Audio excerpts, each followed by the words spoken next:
Hello बच्चों, let's read the question. The question says pollination ensures fertilization in plants. Most plants avoid self-pollination and have developed outbreeding devices. These include decliny, dichomy, heterostyle, hercogamy, etc. Cross-pollinated plants are better adapted to changing environment. New races, varieties and species can develop due to cross-pollination. In Pansy, stigma lies inside a flap and hence a mechanical barrier stops stigma and anther coming close together. This is an example of. So question के अंदर हम यहाँ पे क्या given है, हमें एक paragraph given है पॉलिनेशन से रिगार्डिंग में, जिसके अंदर हमें कुछ पॉइंट्स बताए गए कि पॉलिनेशन क्या होते हैं. पॉलिनेशन फर्टिलाइजेशन के लिए एक इंपॉर्टेंट रोल प्ले करती है प्लांट्स के अंदर. अगर पॉलिनेशन हो जाएगी दैट मीन्स फर्टिलाइजेशन भी हो जाएगी. नेक्स्ट पॉइंट हमको यहाँ पे क्या बताया गया है कि कुछ प्लांट क्या करते हैं, सेल्फ पॉलिनेशन को अवॉइड करते हैं. वो नहीं चाहते उनके अंदर सेल्फ पॉलिनेशन हो, वो चाहते हैं कि उनके अंदर जेनेटिक वेरिएबिलिटी है, इसलिए वो सेल्फ पॉलिनेशन को अवॉइड करते हैं. क्योंकि अगर प्लांट्स के अंदर जेनेटिक वेरिएबिलिटी आ गई तो क्या हो जाएगा, वो अडेप्टेड टू चेंजिंग एनवायरनमेंट हो जाएंगे, उनके अडेप्टेशन आ जाएगी, न्यू रेसेस बन सकती है, न्यू टाइप की वेराइटीज बन सकती है. और जो हमारा प्लांट है ये सारी की सारी क्वालिटी कब अडॉप्ट कर पाएगा, जब उसके अंदर क्रॉस पॉलिनेशन होगी. और वो भी कैसे, जब वो होगी जेनेटिकली डिफरेंट वाली. ठीक है, जेनेटिकली डिफरेंट वाली जब उसके अंदर क्रॉस पॉलिनेशन होंगे तब ऐसा जो है वो हो सकता है. दैट मीन्स जेनोगेमी के टाइम पे ऐसा हो सकता है, जेनोगेमी के टाइम पे ऐसा हो सकता है. इसके बारे में हमें क्वेश्चन में आगे बताया कि ताकि सेल्फ पॉलिनेशन ना हो प्लांट्स के अंदर, प्लांट ने क्या करे, कुछ आउटब्रीडिंग डिवाइसेस ऑप्ट कर ले, डेवलप कर ले. For example dicliny, dichogamy, heterostyly, herkogamy etcetera. हमें यहाँ पे वेरियस आउटब्रीडिंग डिवाइस के एग्जांपल गिवन है. अब हमें ये बताना है कि जो पेंसी हमारा प्लांट है उसके अंदर क्या होता है, जो स्टिग्मा होता है वो स्टाइल से एक मैकेनिकल बैरियर की तरफ सेपरेटेड है. अब हमें ये बताना है कि ये किस टाइप का आउटब्रीडिंग डिवाइस का एग्जांपल है. तो क्वेश्चन स्टार्ट करते हैं हमारा. सबसे पहले हम क्वेश्चन को सॉल्व करने का की कॉन्सेप्ट देखेंगे. की कॉन्सेप्ट, तो क्वेश्चन को सॉल्व करने का की कॉन्सेप्ट क्या है हमारा, कि हमें आउटब्रीडिंग डिवाइसेस के बारे में नॉलेज होनी चाहिए. राइट, आउटब्रीडिंग डिवाइसेस हमें पता होना चाहिए कि आउटब्रीडिंग डिवाइसेस क्या होते हैं और क्या उनके वेरियस एग्जांपल्स है, फिर क्या उनके वेरियस मेथड्स है.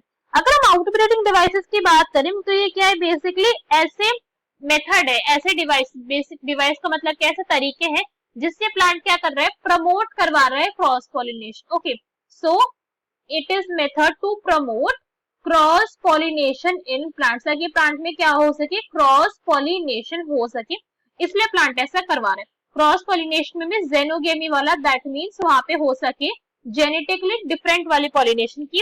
सेम प्लांट के फ्लावर से ना हो यहाँ पे पॉलिनेशन, डिफरेंट प्लांट के फ्लावर से यहाँ पे पॉलिनेशन हो, ऐसा यहाँ पे ट्राई करा जा रहा है. सो वेरियस मेथड होते हैं आउटब्रीडिंग डिवाइस में, वेरियस कैटेगरीज लाई करती है. अगर फर्स्ट यहाँ पे बात करें, फर्स्ट हम डिस्कस करते हैं यहाँ पे डाइकोगेमी की. ठीक है, डाइकोगेमी के बारे हम यहाँ पे डिस्कस करते हैं कि डाइकोगेमी के अंदर क्या होता है. तो डाइकोगेमी के अंदर बेसिकली होता है क्या है, जो हमारा नॉर्मल अगर हम केस देखें तो जो हमारा प्लांट के अंदर जो हमारा मेल पार्ट होता है, जो फीमेल पार्ट होता है, दैट मीन्स जो एंथर होता है और जो स्टिग्मा होता है वो सेम टाइम पे मैच्योर करते हैं, ताकि फर्टिलाइजेशन हो जाए, ताकि पॉलिनेशन जो है वो एक टाइम पे अचीव हो जाए. मगर अगर इसके अंदर की सिंक्रोनी को हटा दिया जाए तो जो पॉलिनेशन है, सेल्फ पॉलिनेशन हो ही नहीं पाएगी, क्योंकि प्लांट जो है या तो क्या होगा, या तो हमारा पोलन जो होगा वो एक्सेप्ट नहीं कर पाएगा स्टिग्मा, और या फिर अगर स्टिग्मा ने एक्सेप्ट कर लिया, आप स्टिग्मा एक्सेप्ट करने के लिए तैयार है, तो पोलन हमारे डेवलप नहीं है. तो हम यहाँ पे बेसिकली करते क्या है, unsynchronization in male part and female part. Male part की बात कर रहे हैं तो दैट मीन्स हम एंथर की बात कर रहे हैं. एंथर जो है या तो एंथर हमारा या फिर हमारा जो फीमेल पार्ट है दैट मीन्स स्टिग्मा, दोनों में से कोई ना कोई एक कैसा रहेगा, अनमेच्योर्ड रहेगा. अनसिंक्रोनाइजेशन in male and female part कौन सा होगा, हमारा स्टिग्मा होगा प्लांट का. स्टिग्मा मैच्योरेशन, कि उन दोनों को एक टाइम पे मैच्योर ही नहीं होने दिया जाएगा. अगर मैच्योर नहीं होंगे तो फिर यहाँ पे सेल्फ पॉलिनेशन भी नहीं हो पाएगी. ओके, तो यहाँ पे दोनों में से कोई भी जो है केसेस हो सकता है. अगर यहाँ पे हमारा मेल प्लांट जो है वो कैसा रह गया, अगर मेल प्लांट हमारा पहले मैच्योर हो गया तो उसको हम क्या कहेंगे, उसको हम कहेंगे प्रोटोएंड्री के हमारा जो एंड्रोशियम पार्ट है ना, एंड्रोशियम कहते हैं मेल पार्ट को.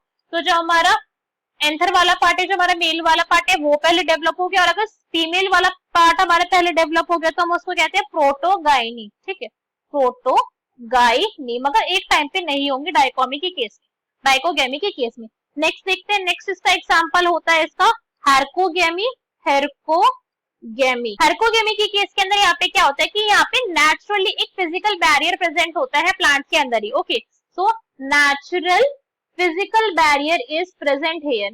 नेचुरल फिजिकल बैरियर मतलब जो हमारा स्टिग्मा है और जो हमारा एंथर है, उन दोनों को नेचुरली प्लांट के अंदर पहले से कोई ना कोई ऐसा फिजिकल बैरियर प्रेजेंट है। कोई लीफ हो सकती है, कोई फ्लैप हो सकता है, कोई फोल्ड हो सकता है, कुछ भी चीज है जिसकी वजह से यहाँ पे क्या हो रहा है, एक नेचुरल फिजिकल बैरियर बना हुआ है प्लांट के अंदर, जो क्या कर रहा है, एंथर को स्टिग्मा को पास नहीं आने दे रहा है, अवॉइडिंग सेल्फ पॉलिनेशन। नेक्स्ट देखते हैं यहाँ पे नेक्स्ट क्या होता है। नेक्स्ट इसका एग्जांपल है हेट्रोस्टाइले। हेट्रोस्टाइले के अंदर यहाँ पे क्या होता है कि यहाँ पे डिफरेंस होता है हाइट लेवल के अंदर की, मतलब जो हमारा फीमेल पार्ट होगा, जो हमारा स्टिग्मा होगा और जो हमारा एंथर होगा, उन दोनों के बीच में हाइट का इतना डिफरेंस है कि पोलन ग्रेन जो है स्टिग्मा तक पहुंच ही नहीं पाएंगे। ठीक है, या फिर जो हमारा स्टिग्मा है वो इतना ऊंचा हो जाएगा कि वहां पर नहीं पहुंच पाएंगे। बेसिकली यहाँ पे क्या करा जाता है, यहाँ पे जो है वो लेवल मेंटेन जो है वो सेम नहीं होता। So differ in anther and stigma level, anther and stigma level, उन दोनों के लेवल के अंदर यहाँ पे क्या कर दिया गया है, डिफरेंस ला दिया गया है। अगर इसको छोटे से डायग्राम के थ्रू हम समझाना चाहे तो दो केसेस हो सकते हैं कि या तो हमारे क्या होगा, या तो हमारा जो एंथर है वो बहुत नीचे ही प्रेजेंट है, वो उसके जो पोलन ग्रेन है वो हमारे स्टिग्मा तक पहुंच ही नहीं पाएंगे। एक तो ये केस हो सकता है कि जो हमारा फीमेल पार्ट है वो बहुत ज्यादा अप पर प्रेजेंट है। दूसरा केस क्या हो सकता है कि हमारा जो फीमेल पार्ट है वो बहुत ही ज्यादा नीचे प्रेजेंट है और जो हमारा एंथर वाला रीजन है वो बहुत ज्यादा ऊपर प्रेजेंट है। एक ऐसा भी केस हो सकता है। ठीक है, नेक्स्ट यहाँ पे डिस्कस करते हैं। नेक्स्ट यहाँ पे मेथड होता है हमारा सेल्फ स्टेरिलिटी। तो सेल्फ स्टेरिलिटी के अंदर क्या होता है कि जो प्लांट होते हैं ना, उनके पास प्रेजेंट होते हैं कुछ जीन्स। ठीक है, यहाँ पे क्या प्रेजेंट होते हैं, जीन्स प्रेजेंट होते हैं। और ये जीन क्या कर लेते हैं, अगर इन जीन को पता चल गया कि जो पोलन आया वो सेम प्लांट से ही आया, मतलब ये जीन क्या कर सकते हैं, gene can recognize self pollen. Okay, ये क्या कर सकते हैं, सेल्फ पोलन को रिकॉग्नाइज कर सकते हैं। तो अगर ये जो पोलन है वो सेल्फ प्लांट का होगा, if pollen is from self plant, तो ये क्या करेंगे, तो वो उसको जर्मिनेट ही नहीं होने देंगे। तो यहाँ पे क्या हो जाएगा, फिर इस केस के अंदर भी सेल्फ पॉलिनेशन जो है वो प्रिवेंट हो जाएगी and prevent it's germination. Okay, तो उसको क्या करेंगे, उन पोलन की जर्मिनेशन को प्रिवेंट करवा। नेक्स्ट देखते हैं यहाँ पे नेक्स्ट मेथड क्या होता है। Next method is prepotency. Prepotency के अंदर क्या होता है कि इसको डायग्राम के थ्रू बेटर समझ पाएंगे कि ये एक हमारा प्लांट है, इसके ऊपर क्या प्रेजेंट है, इसके ऊपर प्रेजेंट है इसका ये हमारे प्लांट का स्टिग्मा वाला रीजन, लीफ भी प्रेजेंट होगी हमारी। और ये एक और प्लांट है, यहाँ पे भी क्या प्रेजेंट है, यहाँ पे भी उसका प्रेजेंट है इस वाले क्या एंथर वाला पार्ट, मतलब ये हमारा जो है ये एक प्लांट है कि दूसरा प्लांट है। इस वाले प्लांट के पास क्या है, एंथर भी प्रेजेंट है, इस वाले प्लांट के पास एंथर भी प्रेजेंट हो सकता है, स्टिग्मा भी प्रेजेंट हो सकता है, ऑप्शनल है हमारे दोनों ही केसेस। ठीक है, ये हमारे प्लांट है।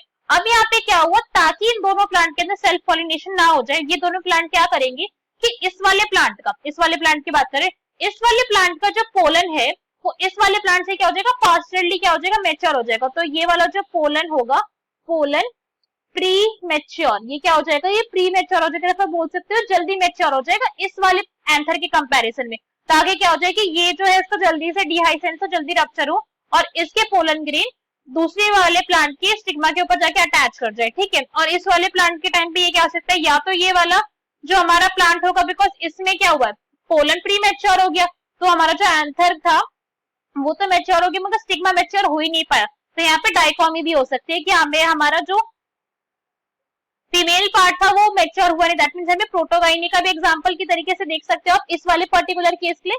और प्रीपोटेंसी भी हो रही है कि हमारा जो दूसरे प्लांट का जो पोलन ग्रेन्स है वो जल्दी मैच्योर हो गए, ताकि वहां पे सेम प्लांट के पोलन ग्रेन्स नहीं आ सके। ओके, तो इसको हम क्या कह सकते हैं, pre maturation of pollen grain from different flower. Okay, तो हमने यहाँ पे सारे के सारे जो थे मेथड वो हमने यहाँ पे समझ लिए हैं। कितने मेथड थे, 5 थे। First is dichogamy, next is herkogamy, third is heterostyly, fourth is self fertility and fifth is prepotency. तो क्वेश्चन के अंदर हमसे पूछा गया था जो पेंसी प्लांट है अगर उसके अंदर यहाँ पे क्या आ रहा है, मैकेनिकल बैरियर प्रेजेंट है ना, तो क्या होगा, तो ये कौन से टाइप का एग्जाम्पल होगा। तो एक इसका एग्जाम्पल है, ये क्लियरली एग्जाम्पल है हमारा हेरकोगेमी का, बिकॉज उसी के अंदर क्या प्रेजेंट था, फिजिकल बैरियर प्रेजेंट थी। सो करेक्ट आंसर क्वेश्चन का that will be option number C. So C will be our correct answer. बाकी के ऑप्शन क्यों करेक्ट है अभी हमने इनके बारे में डिस्कस कर ही लिया है। So all rest are incorrect. I hope you understood the explanation well. Best of luck. Thank you.